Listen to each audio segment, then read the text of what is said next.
7 o'clock, and it's just another day. You wake up 2 hours early because you live far from where you work and you need time to actually properly wake up. You stand up from your bed, head to your kitchen and make yourself a coffee. You drink your coffee, check your phone, what happened in the world, and amongst wars, president elected or defeated, or whatever political scandal ongoing, nothing really stands out, and you head to your bathroom. You have a shower, you get out, grab yourself some clothes, and slowly make your way to work.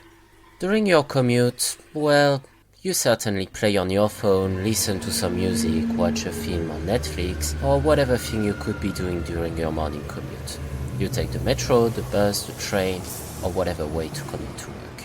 Before heading there, you stop at a nearby coffee shop to order your normal latte, and now here it is, time to go.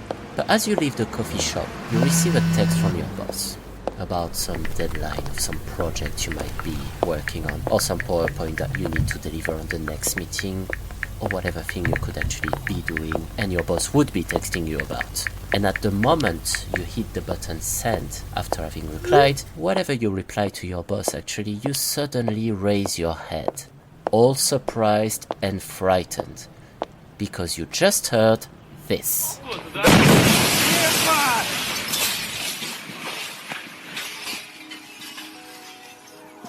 This very regular morning happened to the residents of the city of Chelyabinsk in Russia in the morning of the 15th of February 2013. What was that noise? Nah, almost nothing. At least nothing that would change your life, apart from the fact that you witnessed it. Or it's probably something that would drive you to hospital if you were, unfortunately at this moment, close to a window. No, it was just the entry in atmosphere of an asteroid. It's perhaps certainly what would become in a few years an anecdote, since this asteroid didn't cause much damage as it imploded in the skies and its remains sunk in the nearby lake. But what would actually happen if the lake nearby was just another area of the city? Or if this asteroid was a comet and was far, far bigger? In this second episode, guys, we will talk today about an event that happened in Siberia. I know, still in Russia, about 100 years ago. Thank you very much for your feedback on the first episode. This was really nice and very helpful, and I hope you're gonna like this one too, but this time about a completely different theme. Dear fellow travelers of the unknown, please grab yourself a coffee and make yourself comfortable, and let me tell you today the story of the mysterious life and death of the Tunguska Event.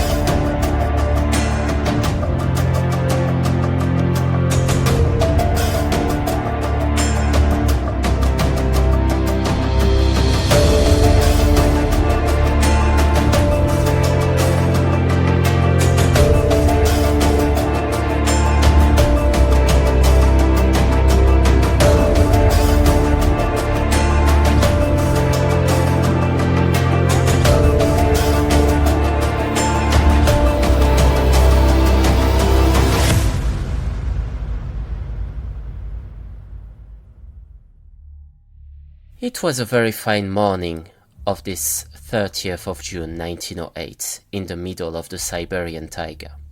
At about 7 o'clock, we observed a strange star coming from the sky. Right now, we were towards the end of what was Imperial Russia, and the current head of state was Tsar Nikolai II, who's been crowned Emperor of all the Russia for more than 10 years now. Things were slowly starting to decline in Russia back in the days, and as the country was globally poor, inequalities were quite important, and of course, outside of the main cities such as Moscow or St. Petersburg, it was all rural and, let's face it, quite underdeveloped. It was not everyone who could be able to go to school and be educated, and the fact that despite that, Nikolai II tried to implement reform to modernize his empire, but he faced some opposition that would ultimately lead to his downfall. But we were far from Moscow, and very early in the morning, something very suddenly popped out from the sky. It was quite unusual, and quite massive as well. So big that it made some sort of tremendous trail in the sky in a very, very fast pace. The noise was deafening, and everybody in the small village of Vanavara, close to where this object was about to crash, had their eyes on it. No one could imagine what this could have been, because no one really have seen such a thing before. Oh my god, what is the thing falling on us? As this object that was massive kept growing and growing, very far away, everybody came out to the same speculation. This could only be coming from the god. People may have heard about comets, but one coming so close? Is the event possible? One of the eyewitnesses of the event was Mr. Semenov, who gave a testimony about this event day after. So remember that this is a close translation to what has actually been said, since it were translated to Russian from local languages and then from Russian to English, so it may not be as close as what has actually been said, but the idea kind of stands there. So Mr. Semenov said, "At breakfast time, I was sitting by the house at Vanavara trading post facing north. I suddenly saw that directly to the north, over Uncle Tunguska's road, the sky split in two and fire appeared high and wide over the forest. The split in the sky grew larger and the entire northern side was covered with fire. At that moment, I became so hot that I couldn't bear it, as if my shirt was on fire. From the northern side, where the fire was, came strong heat. I wanted to tear off my shirt and throw it down, but then the sky shut closed and a strong thump sounded, and I was like thrown away a few meters. I lost my senses for a moment, but then my wife ran out and led me to the house. After that such noise came, it was as if rocks were falling or cannons were firing. The earth shook, and when I was on the ground, I pressed my head down, fearing rocks would smash it. When the sky opened up, hot wind raced between the house, like from cannons, which left traces on the ground like pathways, and it damaged some crops. Later we saw that many windows were shattered, and in the barn, a part of the iron lock snapped." And of course, right at the moment of the impact of this strange object from the sky, an intense noise of explosion was heard. Vanavara trading post was about 65 kilometers south or 40 miles away from the zone of the impact, and below the horizon, a light so high and so bright that no one could have been able to look at it straight immediately surprised everyone who followed the path of this mysterious object coming from the sky. This was immediately followed by a sound so deafening that everybody got caught by surprise. This sound was shortly followed by an intense shockwave that knocked people off their feet and broke windows hundreds of kilometers away. The explosion was evaluated to be so intense at the place of this mysterious object, ranging somewhere between 3 to 30 megatons of TNT. If you don't know what this could represent, the strength is similar to about 200 Hiroshima bombs, or similar to the 2004 Indian Ocean earthquake that devastated Indonesia. So it was something very bad in the grand scheme of things. Another eyewitness, named Shushan, who was really close from where the incident happened, will say about this incident. "We had a hut by the river with my brother Chekaren, who was sleeping. Suddenly we both woke up at the same time. Somebody shoved us, and we heard whistling and felt strong wind. Chekaren said, 'Can you hear all those birds flying overhead?' We were both in the hut, couldn't see what was going on outside. Suddenly, I got shoved again, this time so hard that I fell into the fire. I got scared. Chekaren got scared too. We started crying out for father, mother, brother, but no one answered. There was a noise beyond the hut. We could hear trees falling down. Chekaren and I got out of our sleeping bags and wanted to run out, but then the thunder struck. It was the first thunder. The earth began to move and rock. The wind hit our hut and knocked it over. My body was pushed down by a stick, but my head was in the clear. Then I saw a wonder. Trees were falling, branches were on fire. It became mighty bright. How can I say this? It was as if there was a second sun. My eyes were hurting. I even closed them. It was like what the Russians call lightning. And immediately there were a loud thunderclap. It was like a second thunder. The morning was sunny, there were no clouds. Our sun was shining brightly as usual, and suddenly there came a second one. Chekaren and I had some difficulties getting out from the remain of our huts. Then we saw that above, but in a different place, there was another flash. Then loud thunder came. It was the third thunderstrike. Wind came again, knocked us off our feet, and struck the fallen trees.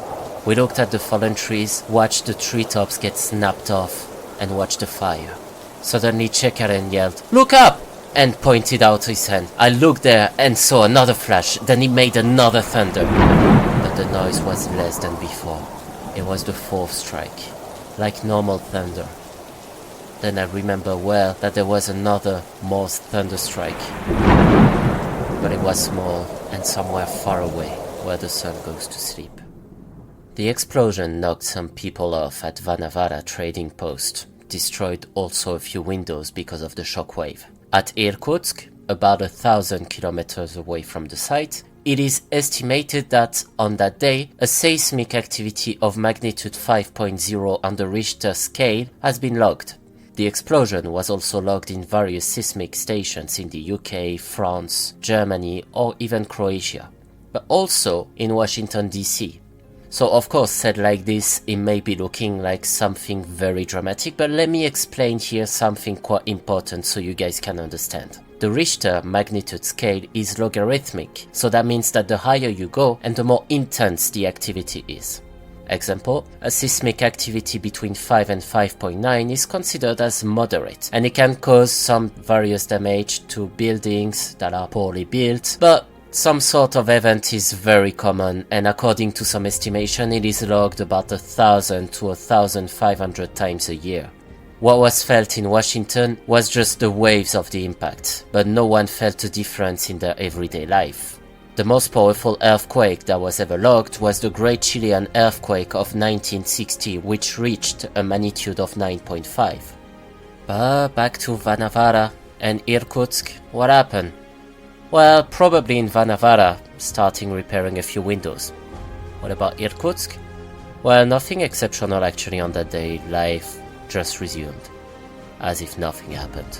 So I'm sure you guys wonder what was that thing coming from the sky, even though you certainly have an idea already. Well, turns out that the people living there wondered the same thing. The difference between you and them was that they completely had no idea as to what was happening.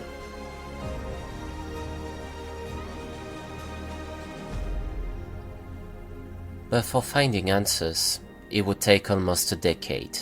The political turmoil in Russia led to the October Revolution and the Emperor Nikolai II being overthrown, and the fact that the event happened in a very remote place of Siberia made scientific investigation challenging, and indeed, an explosion that happened in the forest decades ago was the very last concern of the newly formed communist government in Russia. The event was barely covered by the Russian press back in the days, but the ongoing political mess made everyone forget about this. The fact that the site where it happened was remote and nearly inaccessible, or at least it would require people who actually know the region very well, as well as people who were trained to carry out such expedition, the Tunguska Event remained in the drawers for a substantial amount of time. And indeed, the political turmoil ongoing in Russia, which became now the Soviet Union, ghosted the story and made everyone almost forget about this. But if everyone forgot about the event, one guy did not, and he was named Leonid Kulik. Back in 1921, he led a team near the Podkamenaya Tunguska River, one of the closest points where the explosion is said to have occurred back in the days. Of course, for this expedition he needed the help of the villagers living nearby, but everyone refused to go there. The reason invoked was that everybody believed that the area was the residence of some nasty god hunting the forest, and it is said that this god was badly upset not long ago. Mr. Kulik, understanding that he needed funds to carry out with his survey, and also he couldn't do it without experienced people who know the region, went back to Moscow and managed to convince the Soviet Academy of Science, telling them that there is in this region a potential meteor impact and they could use the remain of the meteor there to help extract the iron, much needed to develop industries in Russia, as industries were starting to bloom back there to cope with its industrial late development. On those grounds, the Academy granted him the fundings he needed, so he went back to explore the area in 1927. And when he arrived there, an unexpected spectacle came to him and his team. At first, they found a ground zero, the center of the blast, which is the theoretical place where the impact of the asteroid may have occurred with the ground, but there was absolutely no impact crater. Of course, they came nearly 12 years later, so nature had time to reclaim the territory. Instead, they found an immense zone of about 8 kilometers, all covered with trees that had no branches, even less leaves. These trees were, however, still standing upright, but they were all scorched and burned, and there were just a few of these. The rest of the trees were all knocked down in the opposite direction to the center of the impact. This confirmed that something terrible had occurred in this place, and it's there that they could assess the strength of the explosion. But nothing conclusive really came out from this, apart from some pictures, and no evidence of any meteor, so no iron for the Russian industry, and obviously no groundbreaking clues to solve the mystery either. In 1960, another expedition got carried out in the same zone, mostly to make further investigation of this mysterious incident. It was assessed that the zone of the damage caused by the explosion was big, of 2,150 kilometers square around the zone of the impact, something resembling to a butterfly from the sky. It was likely that all life living within this perimeter has been lost, but since no human structure was found there, no human life has been claimed. Still no trace of meteor or extraterrestrial debris of rock were found. We just found flattened trees. Oh no, we also found something else, a lake. This lake was named Lake Cheko. And this lake has never been placed into any maps before, and perhaps that the meteor or some debris that exploded was in the lake bed. Well, guess what? They went to investigate, and no, nothing. The investigation was also inconclusive. We just know that something fell from the sky and exploded, but we still didn't know what. So now you're wondering, okay Taylor, we understood that this thing coming from the sky was a big asteroid that destroyed a few trees in a forest. We totally get that. Now, why are you saying that we didn't find anything? Well guys, first of all, I never said that this was an asteroid actually. In fact, even today, we still have no formal evidence of what happened there, apart from a lake. And you wanna know the reason why? Well, it's because we aren't even sure that this thing was in fact an asteroid. Those who were old enough in 1999 probably remembered this, as it made the headline. The Hale-Bopp comet, recently discovered, was about to come really close from Earth. This comet has a big revolution, making it appearing in the sky once every 1,000 years. And it's easy to recognize a comet from its big tail piercing the sky. The most famous being the Halley comets, also coming once every 70 years. Now, why am I talking about Halley or Hale-Bopp? Precisely because this event also cleared our understanding of the things from the sky. But while asteroids are quite a frequent visitor, for the comet it's a little bit different. I'll come in a future episode of a future series as to how the solar system was born, but to make it short, when the sun was formed, dust starting spinning around it under the force of gravity, which was eventually what we call a protoplanetary disk. In this cloud of dust, particles started merging, eventually making rocks, and those rocks became bigger and bigger, and this is what we call asteroids today. The thing was, on some region of this protoplanetary disk that spinned around the sun, some asteroids started merging together and eventually formed the 8th planet that we know today. In the solar system, there are still asteroids closely monitored to make sure that they are not a threat, and they are mostly located in what we call the asteroid belt between Mars and Jupiter, separating what is called the inner solar system, composed of Mercury, Venus, Earth and Mars, from the outer solar system, composed of Jupiter, Saturn, Uranus and Neptune, and what's beyond that. And in some extent, the rocky planets from the gas planets. So this is why you guys hear quite frequently that an asteroid come close to Earth, and this is also what caused the Chelyabinsk event. An asteroid that, as it entered the atmosphere, exploded because of the fact that air slowed it down and destroyed it. Pretty much in a nutshell, an asteroid is mainly composed of rock and metal. And in the case of the Chelyabinsk event, it's an asteroid that escaped surveillance.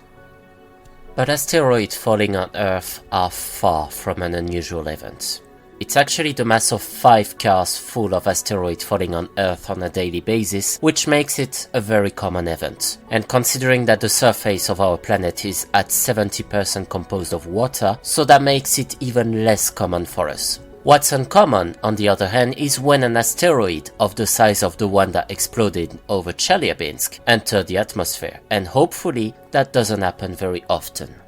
But if, in the inner solar system, because of its huge gravitational attraction, Jupiter shakes some asteroid off the asteroid belt all across the solar system and makes them move, in the outer solar system, on the other hand, it's another story. There are still some asteroids indeed, but as this area is richer in gas and various molecules that do not agglomerate because what's been agglomerating has already been captured either by Jupiter or Saturn, it's mostly water and random gas that agglomerates. Sometimes there are also some small rocks. As the universe is, to say the least, quite a cold place, and it's even colder past the asteroid belt, it's even colder and colder beyond the Kuiper belt, which is another asteroid belt located beyond Neptune, so it's mostly ice merging. And it's precisely what we call comets, a ball of ice agglomerated. And comets are mostly droplets of ice that travel fast.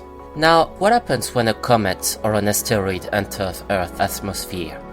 Towards the end of the season we'll talk about it, but the atmosphere is a fluid that protects us. Long story short, it's pretty much like you'd throw a metallic glass very forcefully in a swimming pool. Eventually, at the moment it impacts the water, it's gonna break into small pieces before sinking. In the case of a comet or a meteorite, it's the same.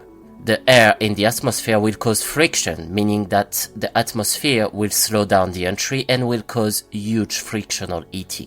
The moment the heating will become more intense, the more the object will start to disintegrate, causing, first of all, an intense light in the sky, all the way until the moment the object impacts the ground. In addition to that, as the object falling from the sky will of course travel faster than the speed of sound, so meaning beyond 1200 km per hour, it will produce the classic supersonic bang. But of course, the pressure to make it through will quickly become unsustainable for the object that will eventually explode, depending on its size, before hitting the ground.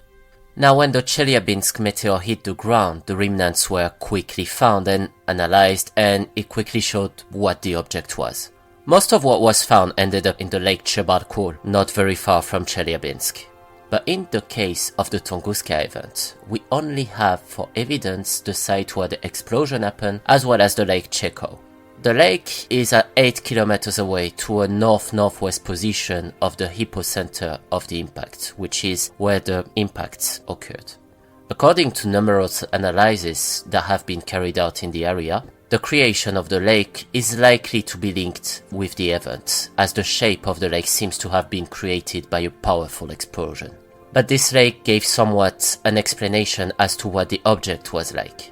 As the age of computing arrived, and having all the data, it was finally concluded that the likeliest candidate for the Tunguska meteor impact was a stony body of between 50 and 80 meters in diameter, entering the atmosphere at roughly 55,000 kilometers per hour, exploding at 10 to 14 kilometers high of altitude, and releasing a quite powerful explosive energy equivalent to 10 to 30 megatons of TNT.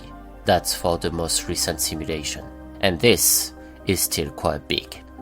But the only reliable data that we have was the seismic activity, a few damages building, and probably 3 people who have died, even though we aren't really sure that this is related to the event. We just know that trees have been flattened on an area of 2,150 kilometers square of forest, and of course the wildlife living in the area was instantly killed. But apart from that, was that a meteor of a comet? And where was it coming from? The mystery remains. And on those notes, dear listeners, we precisely found ourselves at the crossroads of scientific inquiry and enduring mystery. The Chelyabinsk meteor left us with tangible pieces to examine, yet the Tunguska Event offers only haunting landscapes of its impact and the enigmatic waters of Lake Cheko. Despite the advances in technology and despite the simulations that offer us a glimpse of what might have been, the Tunguska Event remains a cosmic riddle, a burst of energy that left its mark not just on the Siberian wilderness, but on the edge of human curiosity. In the grand scheme of things, what do we really know? With each answer, a new question emerges, lurking in the depth of our understanding, as elusive as the origin of Lake Cheko. As you sit back and ponder the mysteries that still roam our skies, I invite you to share your thoughts, theories, or even fantastical imaginings in the comment section below. Don't forget to subscribe if you like the series and visit my website for even more content. Because, after all, isn't it the unknown that makes life truly fascinating? Until our next rendezvous with the enigmatic and the inexplicable, keep your minds open and question everything around you. See you next week, fellow seekers of the unknown.